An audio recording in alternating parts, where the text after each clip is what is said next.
Attention, bobsled ride.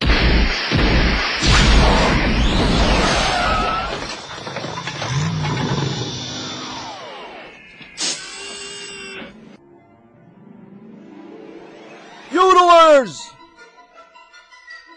You gotta come back with me! Where?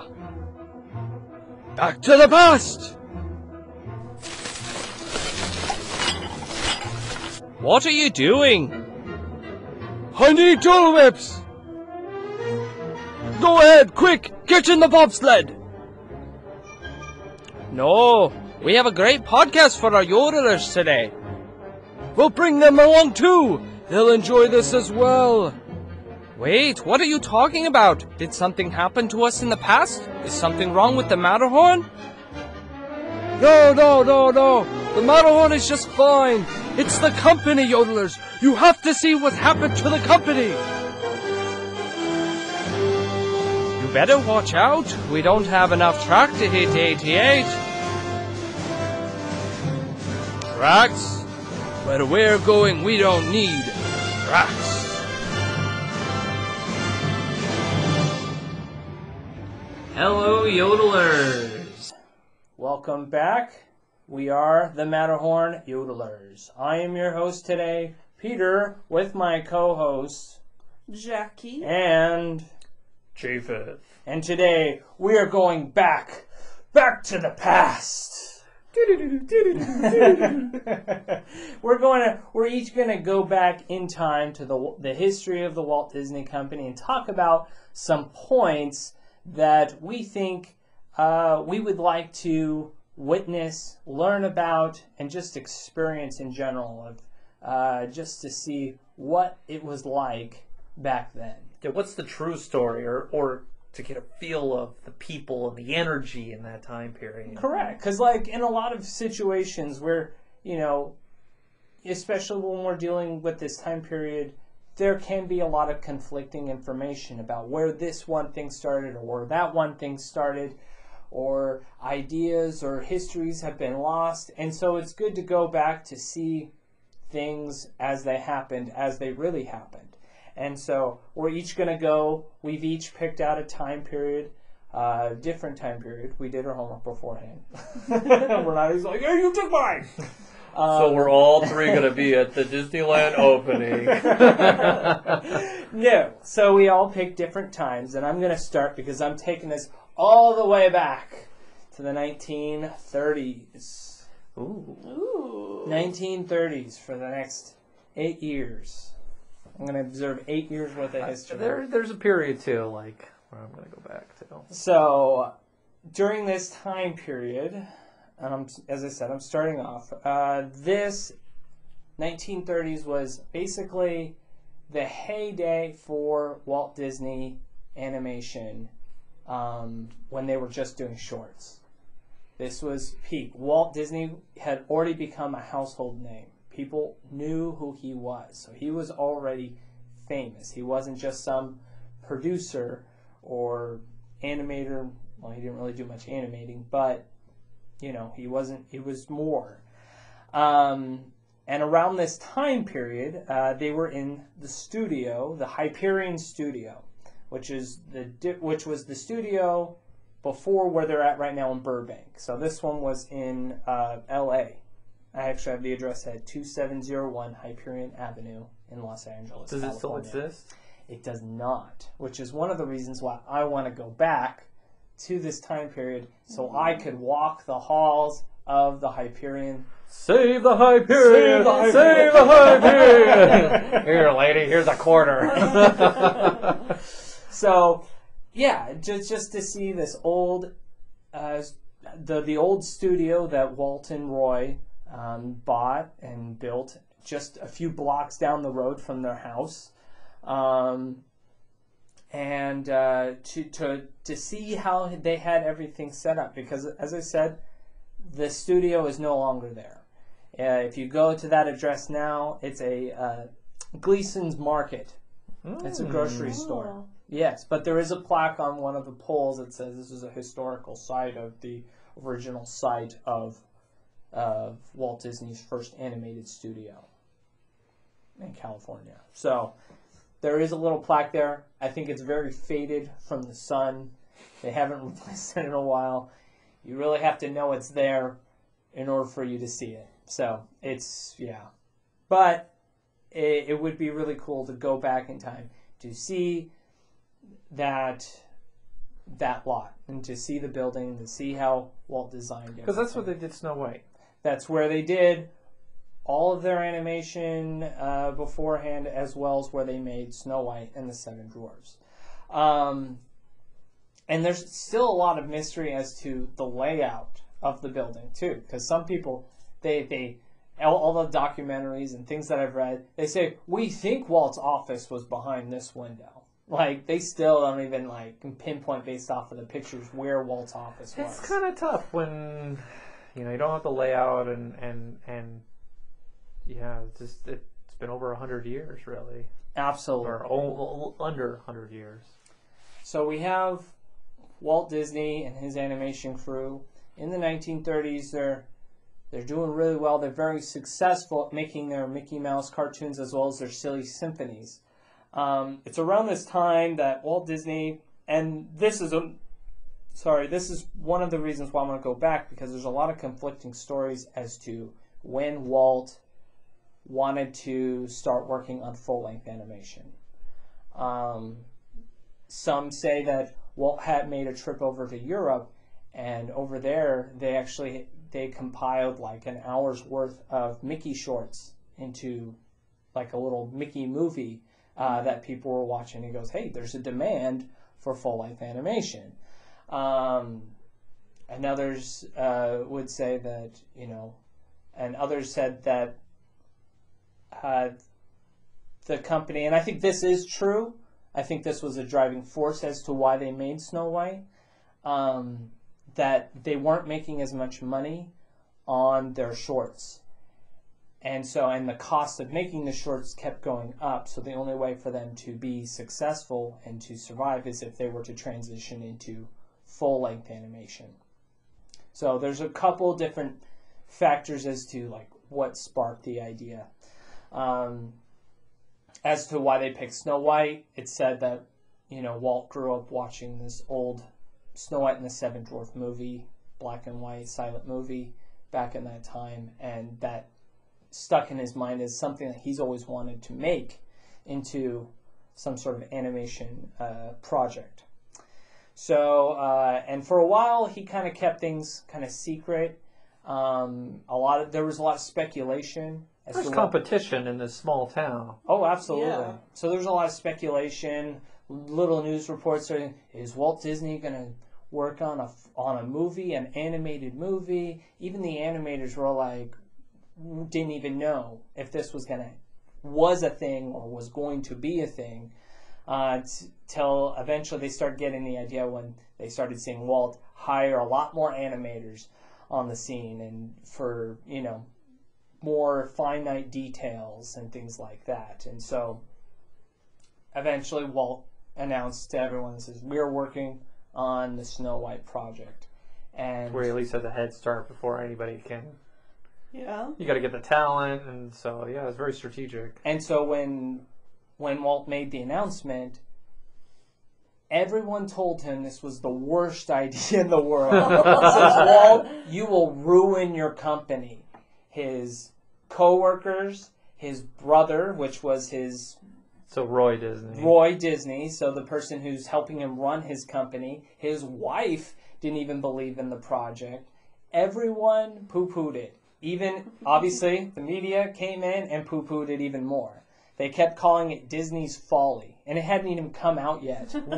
This was years before it had even come out. What a great way to start a new project. So you could tell there's a lot of enthusiasm. But what got this going, and it was another reason why I want to go back, I want to see this, was when Walt, he already had the movie laid out. So he had the storyboard. He had the story before he even before he met with everyone.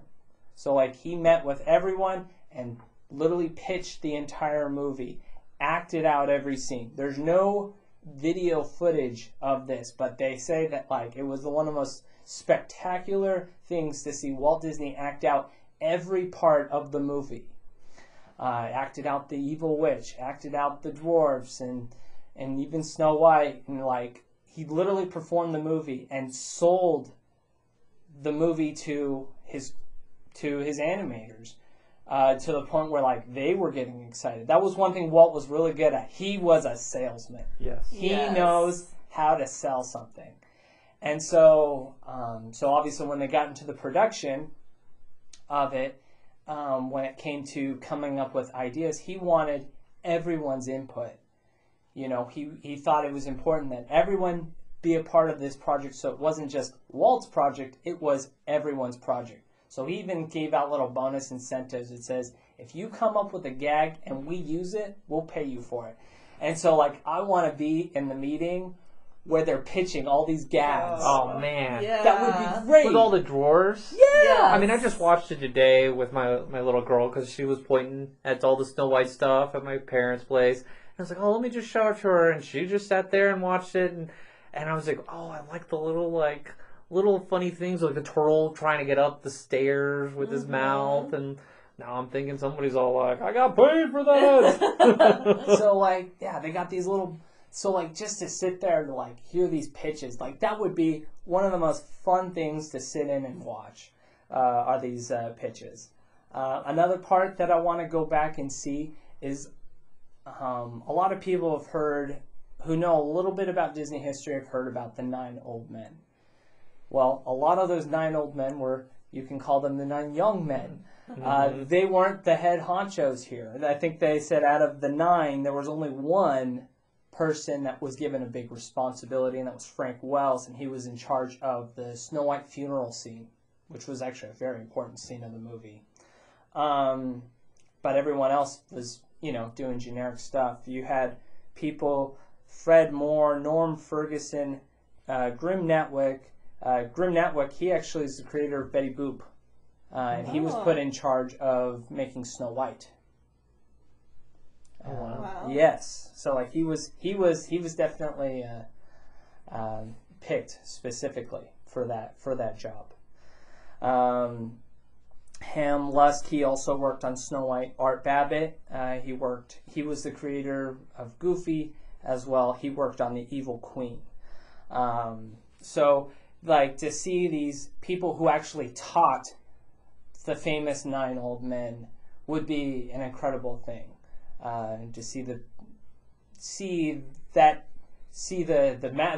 people that we have always seen as the masters being taught is kind of cool. The OGs. Yeah, the OGs. But every OG needs a mentor or an inspiration. So, yeah, that was one of the things. Like, it would be cool just to see that aspect of that. They also talked about how Walt Disney encouraged people to go check out the other departments, to go see what they're doing. He encouraged each department to talk to each other and say, hey, I think it would be better if you switch to the arms moving like this, because it looks like it was a big community. It was like a family. To the point where like even Walt would be like, all right, we're all going to go across the street to the empty lot and we're going to go play baseball. And he I saw that video recently, yeah. He's just going to go play baseball with his animators it was definitely a family atmosphere at that time period. Like Walt Disney, he wasn't, at least at that time, he wasn't that boss that was all like, you have to hit that deadline, like you have to stay at your desk the entire time until your job is done. He was a person who's like, if you get your job done, that's all that I care about. Like, if you wander around or whatever, like, that's fine. But as long as you get your work done, like, I don't care. He's got other things to do besides micromanage. Yeah, and I think Walt appreciated quality of the work compared to getting it done and the timeline of it. So, and the one thing that's always amazed me, and because a lot of people nowadays kind of poo-poo on Snow White because, it doesn't look as good. Snow White's voice is annoying. But if you take that piece as it is from that time period and look at what other animation looks like, even the Disney Studios animation, the shorts and things like that look like, Snow White and the Seven Dwarfs is a masterpiece of art. Like just looking at the backgrounds is amazing. The fine detail, like you did not see that ever. It was the Star Wars of its time. Absolutely. Yes. Actually, a funny side story. So when Snow White came out, the people who later came out with Wizard of Oz said, "Oh, there's a market for this," and so Snow White indirectly caused the creation of the Wizard of Oz, the movie, the classic movie. Oh. So there's That's a cool. connection, which in turn helped inspire Star Wars. So 7 degrees, right? George Lucas and Walt Disney are the same, right? Well, that could be a debate for another time. So another aspect that I want to see, and I think I've talked about this before, is this meeting. The company's out of money. They're not close to being done. The banks are not very forthcoming. They don't believe It's in the project. depression. It's the depression, Yes. absolutely. And so they're like, I think there's they're a crash in very 36. hesitant. And so Roy told Walt, he says, "You need to show the bankers what you've done." And so he invited the bank over. I think it was from Bank of America. Yeah, Bank of America was their go-to back then. And so he brought them into to their theater to show what they had, and it was rough.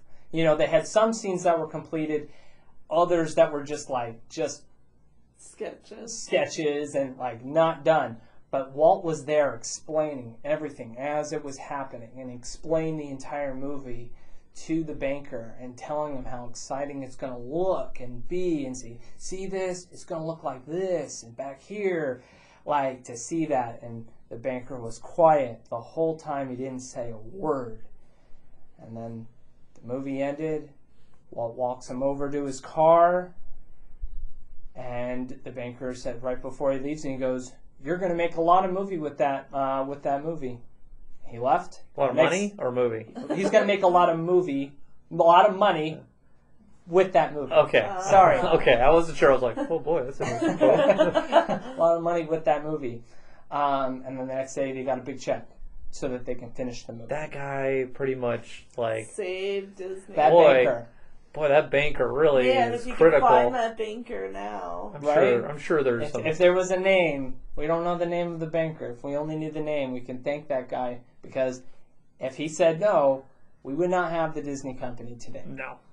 Not Like, at all. that company was, like, they talked about how, you know, Walt had sold the production of this so much to his animators that a lot of them at that time were actually going unpaid, because they believed in the project so much, because Walt didn't have any money to pay them. And he was the biggest, like, provider of jobs for animators This and is artists. true. So it's like we've got to create the need for us, and this will be it. Absolutely.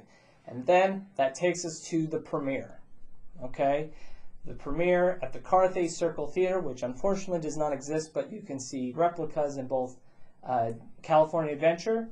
It's the big icon at the end of Buena Vista Street, as well as at Hollywood Studios, which is towards the end. It's a gift shop on Sunset Boulevard next to the Theater of the Stars or the Tower of Terror over there. So you can see replicas of that theater, where they premiered Snow White and the Seven Dwarfs, where everyone showed up. And again, the media, the press were all poo-pooing this. No one's going to sit through an hour-and-a-half cartoon. No one will. And, you know, what Walt Disney said was, like, the moment he knew it was a success was at the very end, during the Snow White funeral scene, when he could hear people in the audience crying. Got the emotional. He got the response. emotional response, and he knew he did it at that point. And at that point, the Disney company had established itself as the powerhouse, and if you include the numbers for inflation, it's still considered one of the highest grossing movies of all time. It produced. I did my own research, and they made like $8 million back then. And just put in like perspective, the average person lived in 1940 off of like $1,700 a year. Yeah. And so to make that type of moolah, whew, When in the movie middle tickets, of depression, movie tickets were like a 25 nickel. A yeah, nickel, 25 yeah. cents in 1940. Yeah. Like they did, and that paved the way for them to build a brand new studio, to bring in new animators, for them to make more movies at a time. But you're bouncing year after year, new movie. You know. Correct. Yeah. And so the reason why I picked this time period is because in no other time period in the Disney company was Walt's attention focused on one project. After this point, his hands were in a lot of cookie jars. Yes. He was all over the place, whether it be on television, working theme parks, working live action, animated. He had his hands in a lot of cookie jars after this point. So this is the one project he so fully dedicated. This is pure Disney, like Walt Disney. It really right here. is. Like, and I forgot. There was one part I do want to see because I think it would be cool.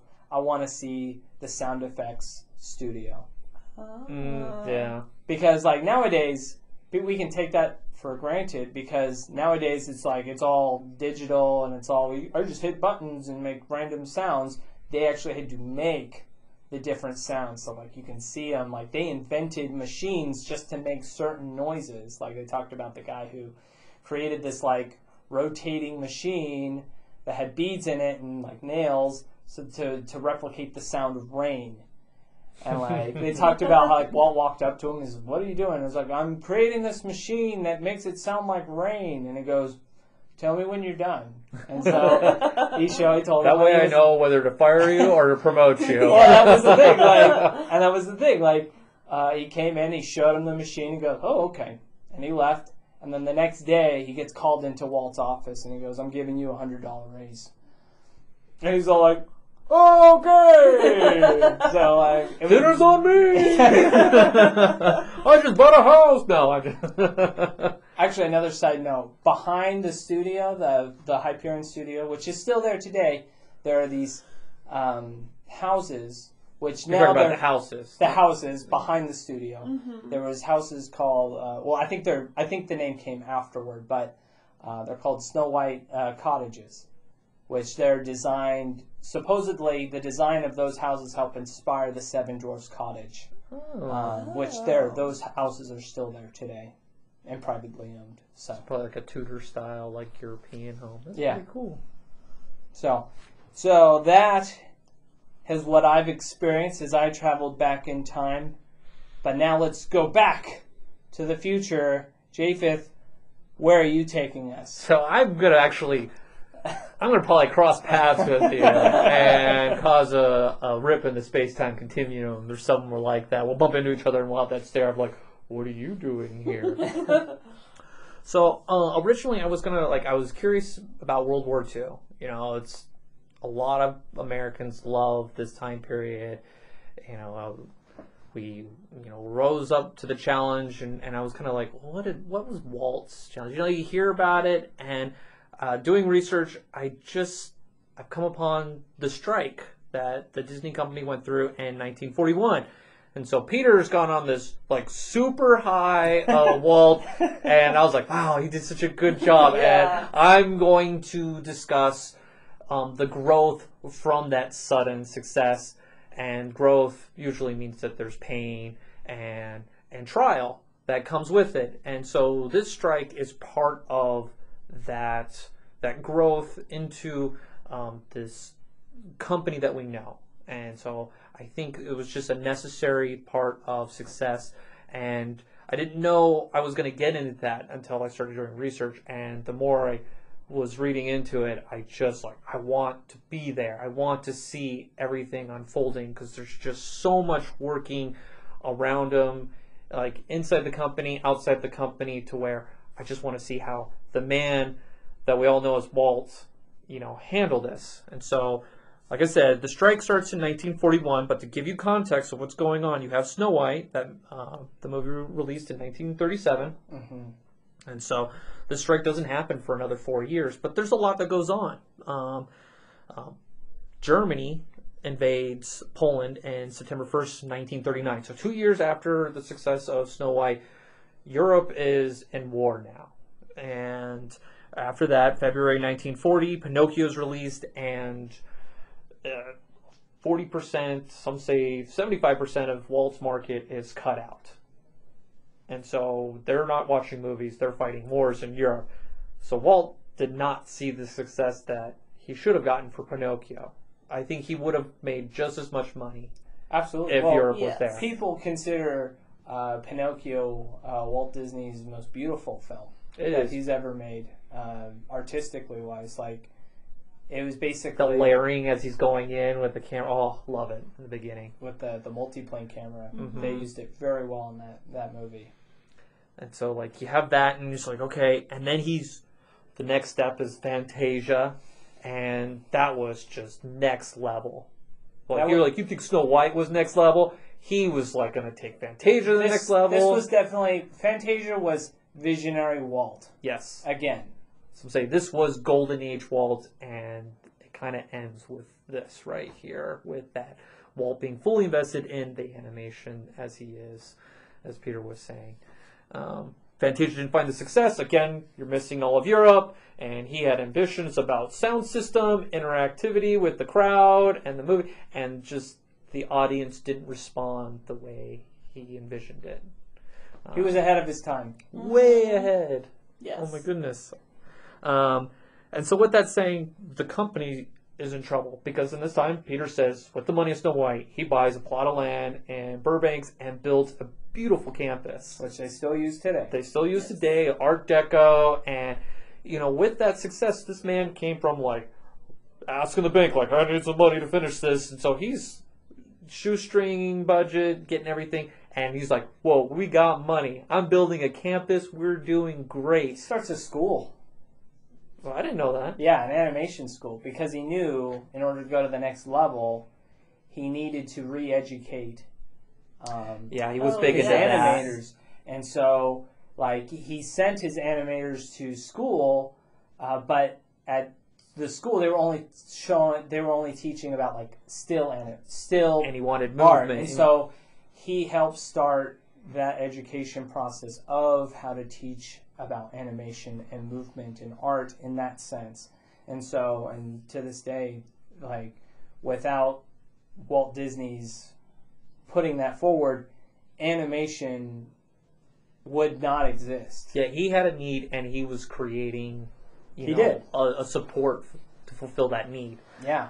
Since he was so revolutionary with what he was doing, and so with that being there's money crunch. You know, Yes. there's you've had two films and you break even in one, and you didn't do so well in Fantasia. As Walt said in an interview, I actually just watched the other day, he says, Pinocchio and Fantasia were artistic successes, but not financially. Financially, yeah, and so he's under some pressure at this time, and Pearl Harbor happens in 1941 in December, and this strike takes place right before that happens. And so a little bit more background, in the 1930s, there's a rise of labor unions as the Depression sets in. You know, those who have money are trying to maintain lifestyle, and so they may squeeze, more out of what they've got because people are not going to the movies as much, or, they're trying to keep their businesses going. And so people start to unionize at the time. And so by 1940, Hollywood Screen Cartoonists Guild in 1938 had unionized all the town's major animation studios except for Disney. And so I was reading this today. A big push was that because there were individuals who work for these unions and guilds. They were trying to extort money from these bigwigs. So at the time, there are people trying to use the union threat and organizing a strike against these movie production companies into joining the union so they get union dues and get regular money. Oh, yeah. So they were trying to extort money to feed their lifestyle. And Disney was definitely targeted directly. And he was. And he had seen what was going on in the 30s with other companies. And before this, like, he didn't have any money, so he's not a target at the time. Whoa, Snow White comes in, Baller shows up, and he's got lifestyle. And so he becomes that target post Snow White. And, you know, there's rumors also going around with the guys in LA of them extorting Chicago mobsters of Al Capone are like, oh, we want in on this. And so they get this guy called the Enforcer, and he basically like scares the Skittles out of this guy and going, you're going to give me a cut of that. So now you have the mob getting involved in LA's like extorting of these business movie companies into giving them money so that they don't shut them down with strikes.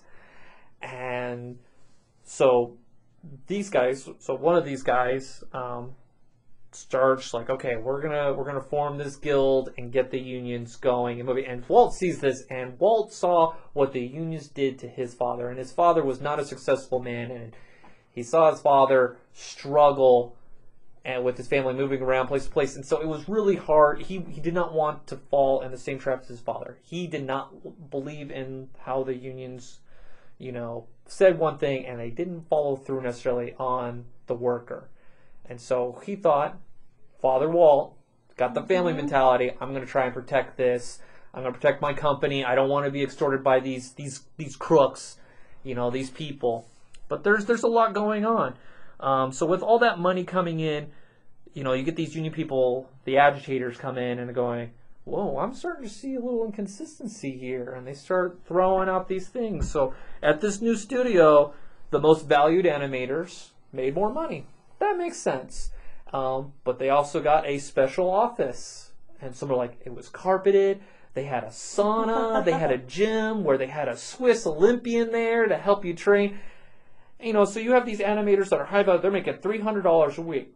That's a lot of money During that time period. During that time period. But you're like an NBA player. You have a special skill and you produce great product and there's demand for you.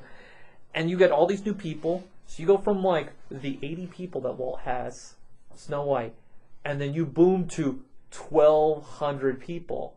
There's a growth. And so with that, you have all these new people coming in, the people painting and all these little...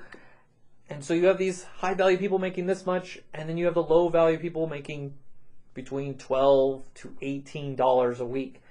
And so when you can't afford to go to the cafeteria and you're like, I'm struggling here, I just want to eat, or, you know, eat at the cafeteria, or I just want a better lifestyle, as opposed to I can't go in here, I can't go in the carpeted building or go to the special sauna because I'm this person. And as you said back in the day with Walt, they're, you know, like, oh, everyone's moving around. And it's like, I think the new studio created something different. There was like, hey, we were in the trenches, old school, we made it. And like Walt rewarded those people. And you have the new guys that come in and they're like, wait a second. Why can't I get what he Why has? can't I get the sauna? And they're like, whoa, you got to pay your dues, you know. You got to put your time in. And so there was kind of this, like, this isn't fair. You're talking about families, and like, as we know as a family, we have that picture in the hallway, and we're like, how many times there's Peter in that picture? How many times Jack? There's that equal feeling there. And so the union agitators really play upon that to really work for that, work for them. And so at this point, you know, Disney's like, there's no problem with the pay structure. He believed it was his studio, and it was, to run it as he saw it with his employees, and they should be grateful for what he's providing with this new studio space. I mean, he has sacrificed, he's put into it more, and he's giving them jobs in this depression. And the thing is, like if you talk about like that studio, just that new studio that they built in Burbank, like he specifically designed the layout of all the buildings so that it would work perfectly in terms of being efficient. You know, he made sure certain buildings were angled certain ways so that the sunlight would hit certain windows and not other windows. for other departments. So like Walt put in a lot of effort to make sure like his studio was built correctly and efficiently. And so he thought he was doing them a service. That Yeah. like, let's get them out of the Hyperion. This is an old building, and Yeah. like let's just, I'm bringing you into this new world. And a lot of people who are new to this didn't see that vision. I guess the salesman just didn't sell it. And so it's 1941, it's February, and Disney feels the pressure. He can hear the clamoring, and there's he's got insight for what's going on through the grapevine. And so Disney gathers all 1,200 employees. So he's like, okay, this is important. I need to get everybody here. So he starts off, he goes, and this is from Walt, he goes, in the 20 years I've spent in this business, I've weathered many storms. It's been far from easy sailing. It required a great deal of work, struggle, and determination, confidence, faith, and above all, unselfishness. Some people think we have a class distinction in this place. They wonder why some people get better seats in the theater than others. They wonder why some men get spaces in the parking lot and others don't. I have always felt and always will feel that the men that contribute most to the organization should, out of respect alone, enjoy some privileges. My recommendation to the lot of you is this: put your own house in order. You can't accomplish say for our younger audience, darn thing by sitting around and waiting to be told everything. If you're not progressing as you should, instead of grumbling and growling, do something about it. And so, like, that's heavy. That just lays out like it's not a quote that a lot of people throw out that Walt Disney would say, but he was he could be stern for sure. He came at it. He had to be, though. It's his view. Like and I think he lays it out. It's like, we've sacrificed, we're here, we did this, we created this world. You want a world, you create it. But this is mine, you want to play in mine, this is how we roll. Yep. And he laid it out, and for those who are like, they didn't agree with it. There were some people that just didn't agree with it, and at that moment, it was poorly received, and a lot of them joined that guild. And so with that being said, there's kind of a showdown. And Peter mentioned one of the animators, which was Art Babbitt, which he was in charge of the Evil Queen. Yes. And he was one of the creators of Goofy. Yeah. And so, this guy's close. And to Walt, he's one of the OGs. He's getting his pay. He gets the special sauna. He gets the carpet in between his toes in the office, not the linoleum. He started growing sympathetic, and he started working with Walt in 1932, and he was one of the highest paid animators to actually join the union. Babbitt worked with Gunther Lessing, who was Disney's lawyer, and working with organizations, workers organizations like the Federation that would communicate with Walt, but they weren't a union. And then there was the union, and so Art was working with them with this issue. And Art had this one thing to say, or a few things to say. He goes, as swell as Walt has been in the past, he has never taken the trouble to see the other side. So I think he's getting at the point of like, maybe he, it's hard to see to have that empathy. Because Walt is like, he is 15 steps ahead. And he's like, you're on my ship or you're off. That's how he is. And he kind of lays that out in his speech in the auditorium. And Babbitt told his colleagues he was firmly convinced that all unions are stevedores, I don't even know what that word is, and gangsters. And like history comes out, there were gangsters involved. It has never occurred to him that he might find a decent person to deal with. If Walt had taken the trouble to find out what he was doing and why we were doing it, the contract would have been signed long ago. So there's the feeling like he has this generalized theme of what the union is based on, past prejudice, and it brings them to this point where like, hey, if you just listen to what we have to say as painters here, where I'm like, I'm making this amount of money, it might have been different. Like, just to put in context, the police officer back then could live off of $5,000 a year. These animators that were only making $12 to like $18 a week. We're only living off of $1,000, less than $1,000 a year. And so it's like, you know, I think that's what Art was trying to go like, hey, if you could just work with us and we're not all bad, just hear what we have to say. But again, Walt has all this pressure of like, I'm moving my company forward. I'm getting crushed by Europe. No one's going to my movies. He has to like he's got to do stock options. He's got to make his company go public. So that means he's losing, you know, say in his company. You know, there was financial pressure, and he knows once the union gets in there, it's gonna crush him. He's got to pay more, and he can't. He sees it. And he was like, I can't do this, and so that's why I think he digs his heels in. His studio wasn't the only one that was being targeted. You know, like a lot of studios went out of business because of the unions. Like when they came in, it bankrupted a lot of them, and that's, I think Walt Disney saw the writing on the walls that if I let this in, we're gonna be in trouble. Yeah, I mean, just like I said, those 2 movies just didn't do as well as he wanted, and they're not all his fault. They're not, and it's not his fault for Europe, and it's not his fault for the union agitator. It's just this perfect storm goes, and that's what's just so interesting for me. And you know, everything builds up to this point. I got to the point where the tension between Babbitt and Walt got so bad because Walt accused him for what did he say?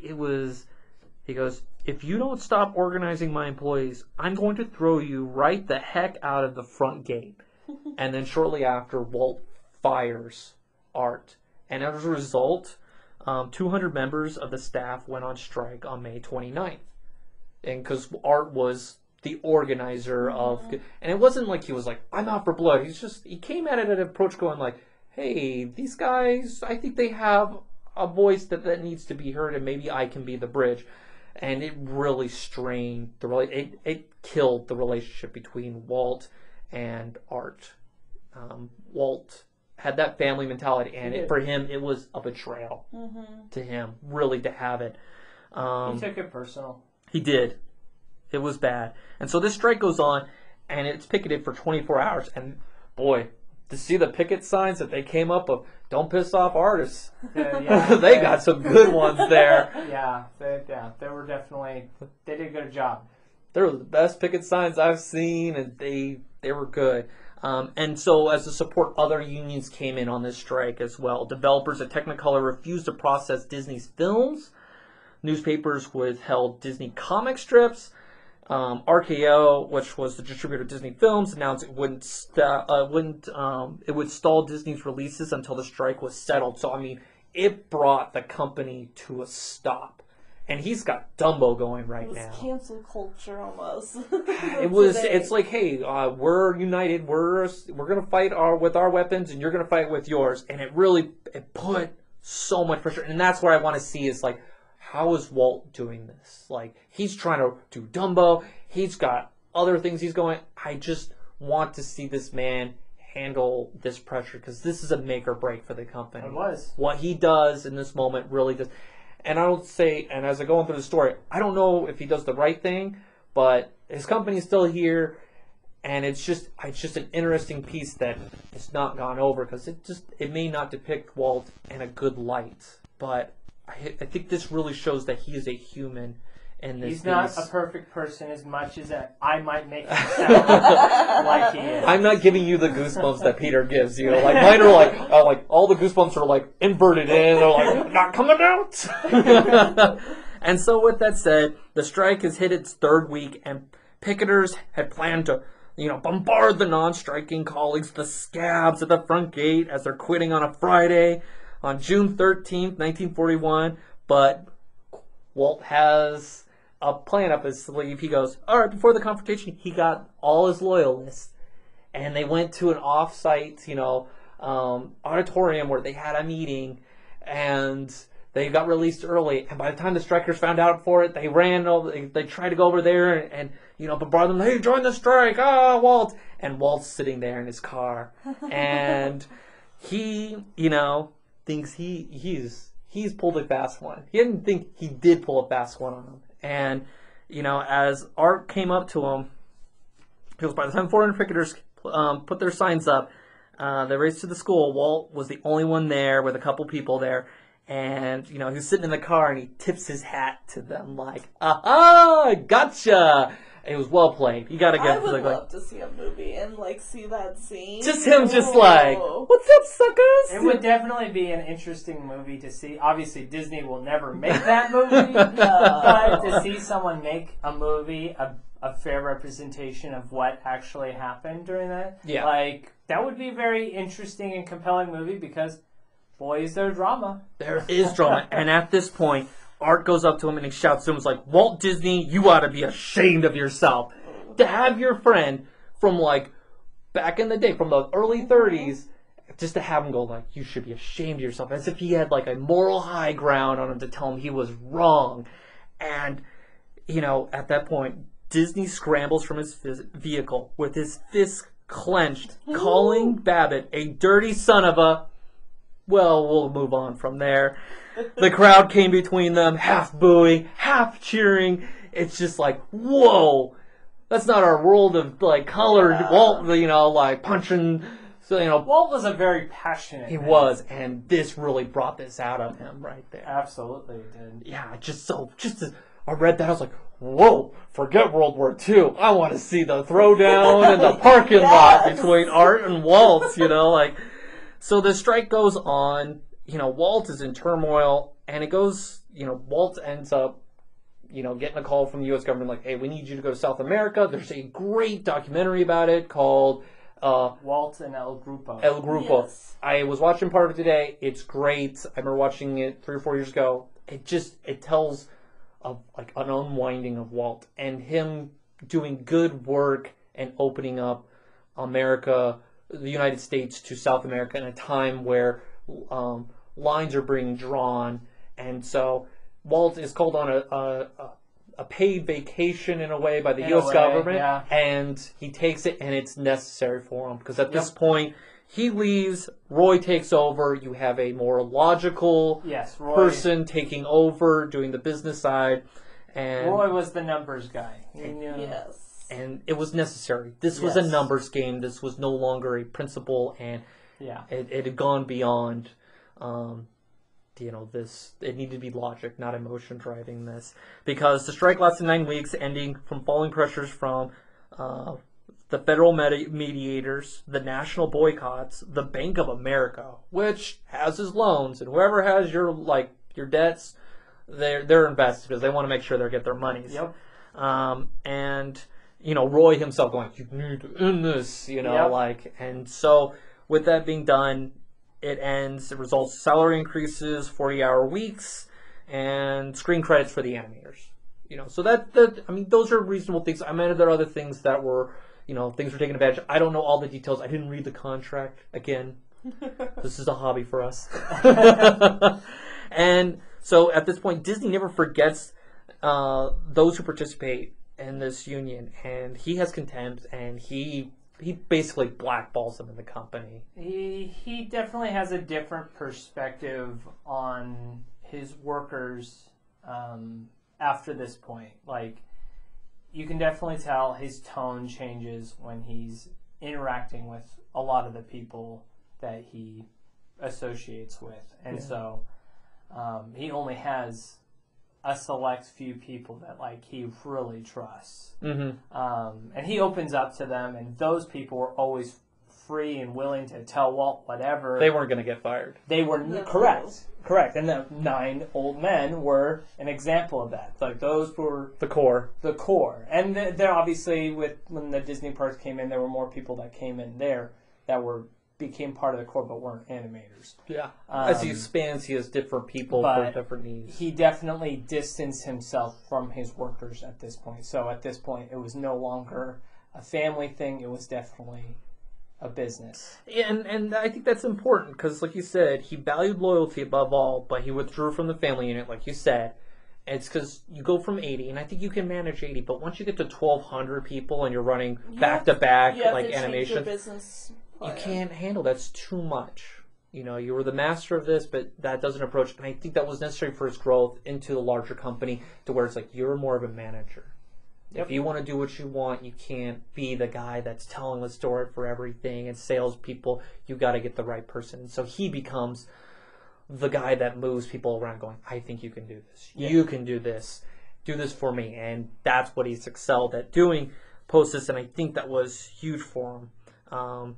Even so much the strike affected him where he went during the communist witch hunts. He went to an Un-American Activities Committee, and he alleged that communists had played a major role in the strike. I mean, he was throwing people under the bus. He was. Because he was hurt by what had happened, and he'd been emotionally hurt and financially hurt by this, and he thought it was the most un-American thing, and he went again. He went. I mean, this is 1952. It's been 10 years, and he's still throwing people, going, this guy, this is serious. You gotta imagine, Walt had, again, he stated earlier, back when the strike was started, he said, I've been through this for the last 20 years. And it wasn't an easy 20 years. No. It was hard. And so when Snow White hit, he finally had success.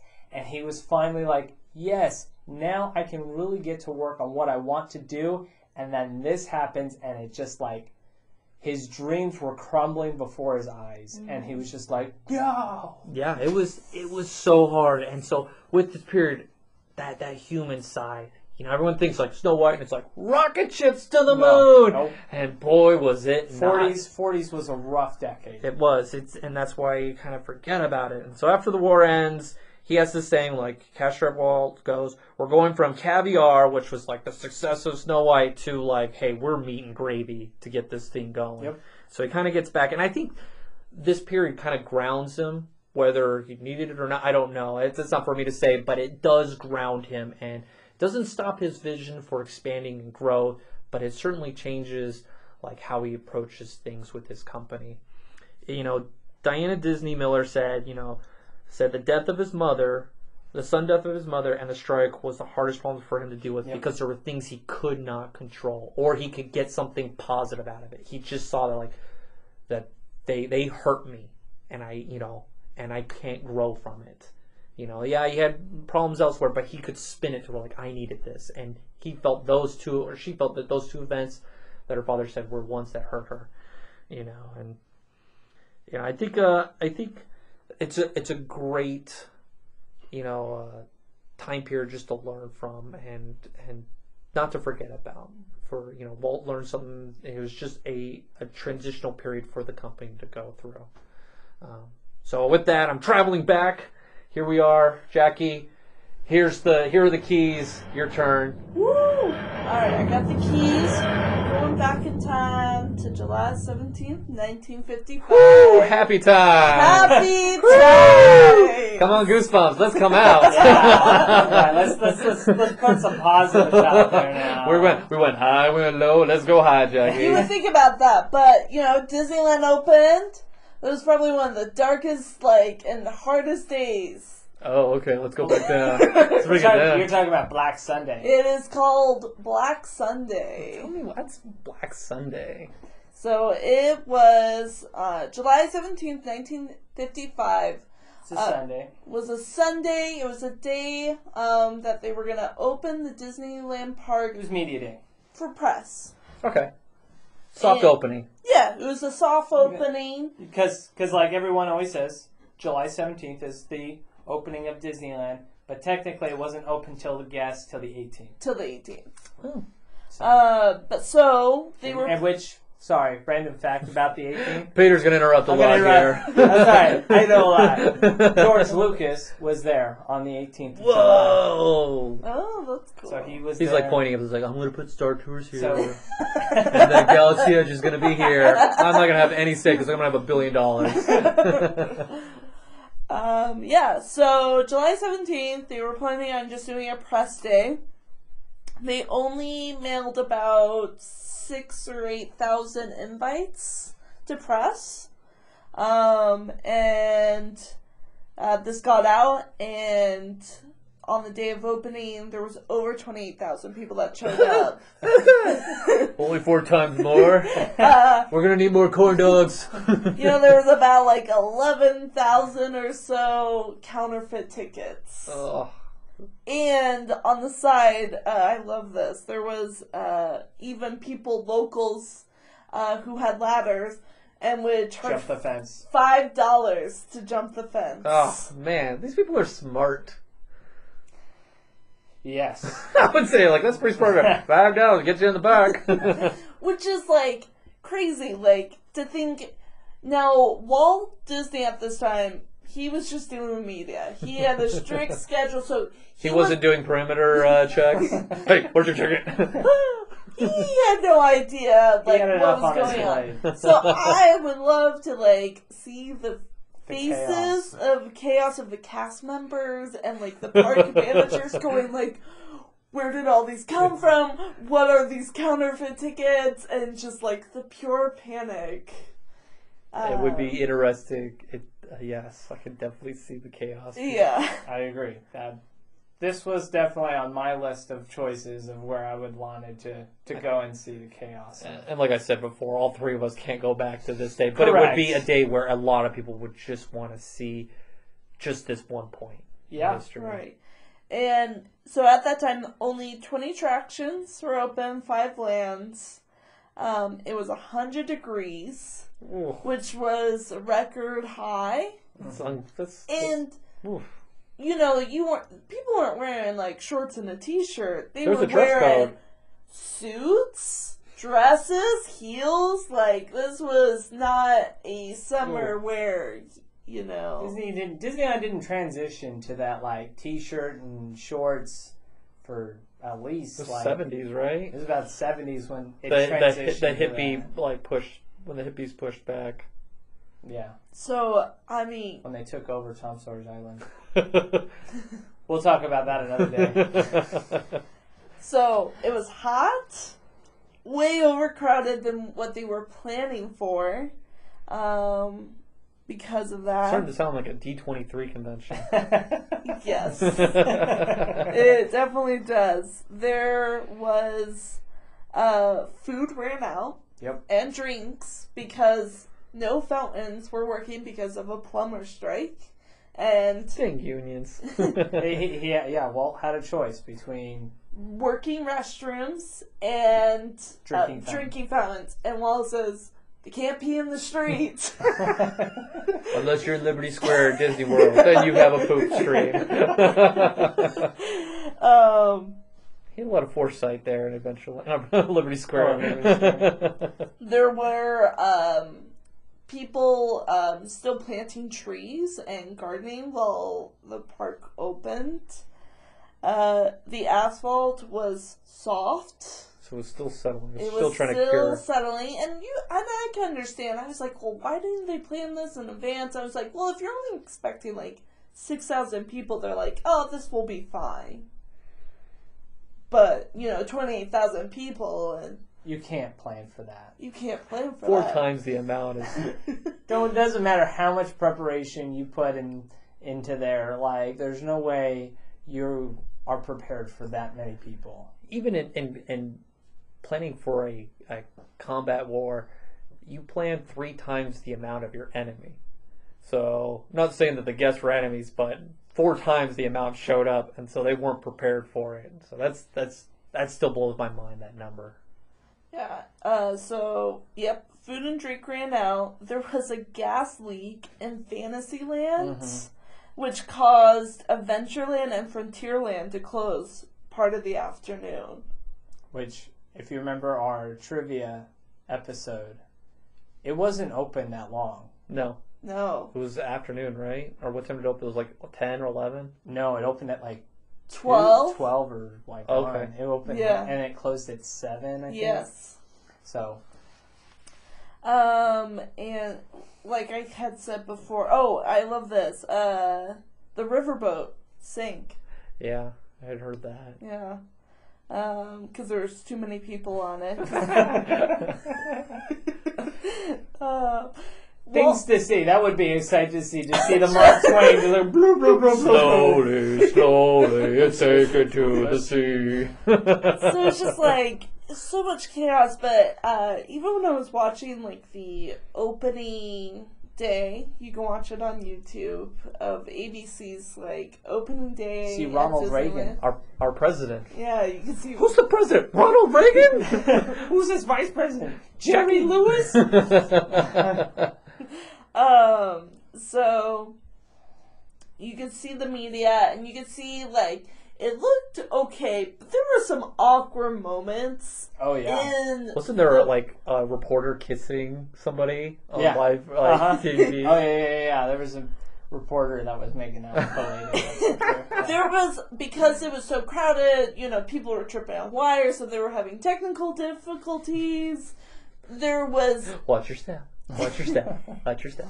it was very like rushed, and they were jumping one place to another, and my favorite moment in the special is at the end when Walt's all like waving to goodbye, Oh, and then they yes. turn walking to the castle, into this awkward and thing, yeah. Walt like puts his arm around the other guy, and it's just hanging there. They like have this like arm length, and it's Yes. like really awkward looking, and then they like separate. It's like, Is it like Weekend at Bernie's with Walt? it's just like this weird, like yeah. Yeah, they like intertwine their arms, and it's just so Like- awkward. Like one, it looks like one person's trying to do like a side hug, and the other Yes. one's trying to link arms, and so it's like this like it's pretty hilarious. Oh yeah. gosh. Oh man, I would love to see that in person, and like the reaction once the cameras turn off. It's like, that was stupid. Yeah, I would have loved to see that. And then some of the things, like positive things I would love to see is like Davy Crockett like coming in on Best the Parker. horse, yeah. Mm-hmm. The Golden Horseshoe like shows. There was like pretty like traditional type of shows. Watch I would recommend anyone watch some of the original Golden Horseshoe review shows that were there. Like that show lasted decades. I had fond memories of going to those shows in my childhood. And like for the most part, most of the jokes were all the same. It's the same show, and it was great. They tried to bring it back, but they saw issues with it, and they're like, "We can't do this anymore." Yeah. Yeah, I could see that interacting with the guests and It was the jokes. the whole the lady was flirting with the guys in the audience. Yeah, that was a big. I could see that. Yeah. One thing I wish I could go back and see, or on this day, was like the pirate ship in Fantasyland that doesn't exist anymore. The Chicken of the Sea restaurant. Yeah, the Chicken of the Sea restaurant. Is it real chicken? That was just like a joke from way back in the day. That's like a 2000s joke. I'm old, okay? Who was that? That was Jessica Simpson. Jessica Simpson. Nick Lachey and their Yeah. newlywed. Their reality TV show. Is Chicken of the Sea real chicken or is it fish? Like I think is it chicken? Sorry, we're back in 1955. And Sorry. then one of the big reasons why I want to go back to opening day is there's like the scene that they created. I'm sure they like created it, but like it was a group of kids or mob of kids almost running through the castle into Fantasyland. Oh yeah. That would And be crazy. I would just love to see that, just because like as a kid you're like in. It's a kid I mean- running to a playground. Yes, you know? exactly, and To be the Just- first. just to see like that pure joy. Oh, And then you have a cast member go like, "Walk, please," and like totally kills the vibe because that's what we do best. I mean, you gotta imagine how much excitement these kids have been going through because Walt had his TV show. He was, Building it he was up. the best hype man. He was. Walt was a great hype man for Disneyland. So that excitement was real for those kids. Like they wanted nothing more than to go through those castle and ride those rides. Yeah, so Walt didn't even know anything about these problems until the next day after media. It's like, don't tell Walt. Yeah, it was probably one of those days. What do we do? Don't tell Walt. And then the newspapers came out. Yeah, and it seemed like it was a failure, and so it opened on the 18th. Again, news media Black Sunday. Yeah. Failure. They're always trying to spin a story, but in this instance, like it was a rough day. It was a rough day. Absolutely. They did have a second media day. That was a private event, no outsiders. It was purely for media to kind of... They cracked down on those ladders on the fence. Yeah. So, it was a hard day to open up, but it would have been great if I could talk to any of the cast members, be like, it'll be okay. You'll see. This is gonna be great. Yeah. You guys are the foundation. You're going to create something that you guys have no idea. And to inspire generations and to be that warm and fuzzy. Ooh, goosebumps! They're back again. They're back again. We brought them back. All right. You're going to inspire people to have podcasts about Disney. I know. Subscribe. But it's great because, Disneyland has currently been closed. The longest. It's never closed for this long. Yeah. Yeah, for Over a year now. And it's going to be opening up fairly soon. April 30th. April 30th. And what a great moment to kind of reflect back on the opening day of Disneyland and when the park is going to open up again. And I really hope, it's a high hope, but I really hope they have the drawbridge. No, they're not doing that. That'd be so cool, though. Same thing that they would do on the opening day. I think that they only did that once. Yeah, for an anniversary. No, they did it for when they reopened Fantasyland after they remodeled it. That's right. They did it then. I don't think it's functional anymore. I don't think it's functional anymore. I think that takes a lot of work. I think with a recent refurb on the castle, they made it so that it's not operable anymore. Legally, I think it's probably stationary. But yes, and thought. It would be cool. Absolutely. Metaphorically, it'd be bringing it down and coming across for the first time. But now, instead of running children into Fantasyland, it will be parents with strollers. No. It's going to be vloggers with their cameras with the out. Cameras out, yes. Don't be that person, please. Just enjoy the moment. Yeah. Put down the camera. We won't be there on opening day, but we'll be there in spirit. I'm sure there'll be hundreds of people with cameras, and you can live experience feed. it then. Yep. Which is good. It's always fun to watch those. So that's where I would go back in time. That's exciting. That's a good one. That's a good time to see. Exciting to see beginnings of different variety, both of the Disney company as a whole, to see where the foundation of what the company would later become, to see the turmoil, the growing pains that the company went through, and then to see the additional growing pains with the park opening. I loved this. I hope you guys enjoyed doing this. There were so many times that I would like to go back and see, because I am a big Disney nerd. Like, I want to go see the World's Fair, 1964 World's Fair. I want to see the time period after Walt passed away. Like, there's so, I want to come back to this. We'll see, but this was very fun. I enjoyed this a lot. I think we can learn a lot by looking at the past and being able to move forward as a people. So thank you for joining us this week. You can join us on our social medias.